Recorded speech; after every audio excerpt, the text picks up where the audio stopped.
اللہ کے نام سے شروع جو بڑا مہربان اور نہایت ہی رحم کرنے والا ہے۔ السلام علیکم ورحمۃ اللہ وبرکاتہ۔ یقیناً تمام دوست خیر و عافیت سے ہوں گے۔ اللہ تعالیٰ سے دعا ہے کہ اللہ تعالیٰ تمام دوستوں کو خیر و عافیت سے رکھے۔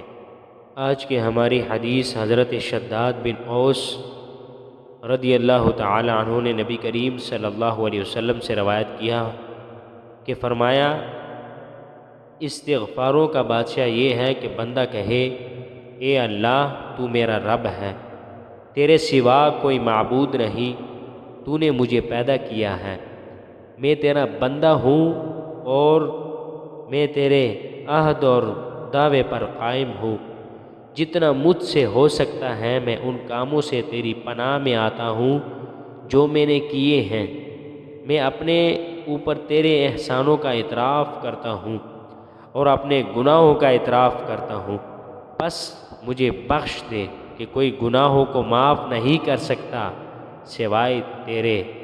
اللہ تعالیٰ سے دعا ہے کہ اللہ تعالیٰ ہمیں استغفار اور توبہ کرنے کی توفیق عطا فرمائے۔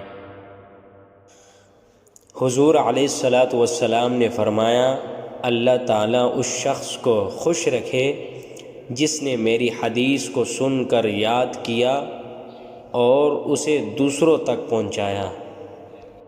اللہ تعالیٰ سے دعا ہے کہ اللہ تعالیٰ ہمیں حدیث پر عمل کرنے کی توفیق عطا فرمائے۔